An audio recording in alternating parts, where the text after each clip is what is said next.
Once upon a time, I was a liberal. Well, to be honest, less than a year ago, I was still a liberal. I became a liberal because I felt I'd found a tribe whose values align with my own. I staunchly reject racism of any kind. I reject the marginalization of any human being based off of their gender or sexual orientation. I reject tyrannical groupthink. I reject a system which allows an ambitious, misinformed, and dogmatic mob to suppress free speech, create false narratives, and apathetically steamroll over the truth. I reject the acceptance of junk science and superstition to advance ideological agendas. I reject hate. These are the reasons why I became a liberal. And these are the same reasons why I am now walking away.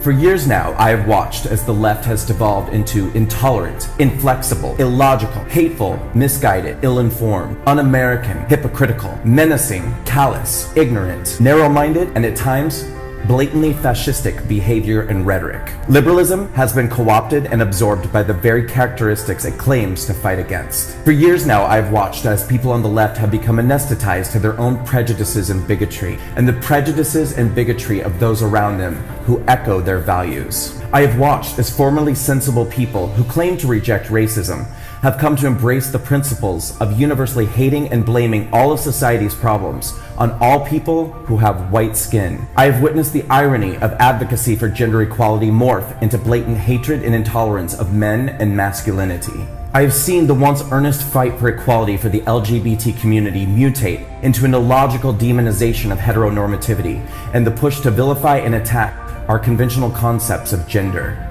These same self-proclaimed victims of intolerance now turning on the gay community that they attached themselves to advance their agenda, now calling gay people privileged and themselves victims of injustice. I have watched as the left has allowed themselves to become hypnotized by false narratives and conclusions perpetuated by social justice warriors who misrepresent and misconstrue facts, evidence, and events to confirm their own biases that everyone who does not comply with their prejudicial conclusions and follow their orders is a racist, a bigot, a Nazi, a white supremacist, homophobic, Islamophobic, xenophobic, misogynistic, and alt-right extremist.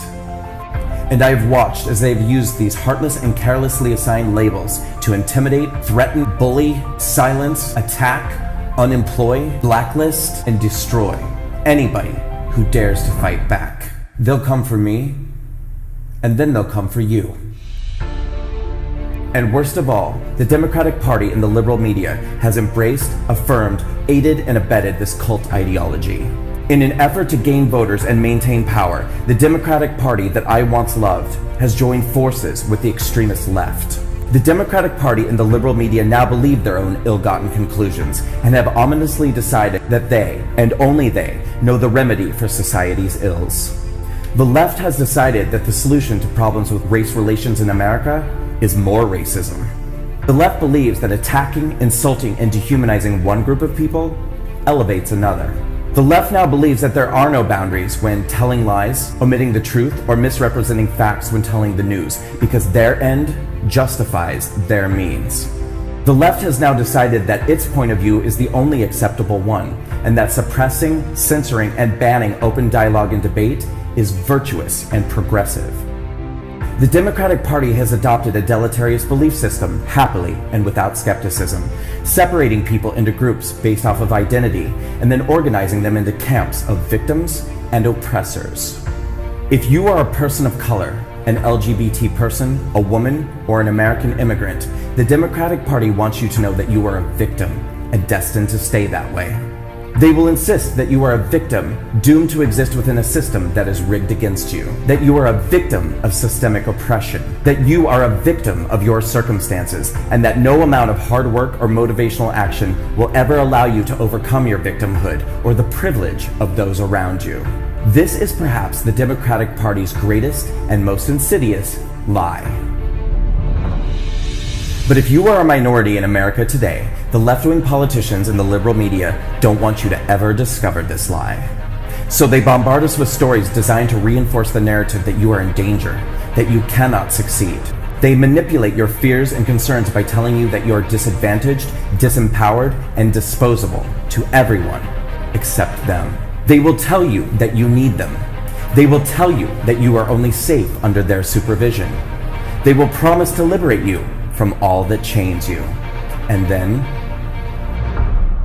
they will do absolutely nothing for you. Once upon a time, I was a liberal. But liberalism has changed, and I will no longer be a part of an ideology or political party that represents everything that contradicts my values of unity, equal opportunity, personal empowerment, compassion, and love. So I am walking away, and I encourage all of you to do the same. Walk away.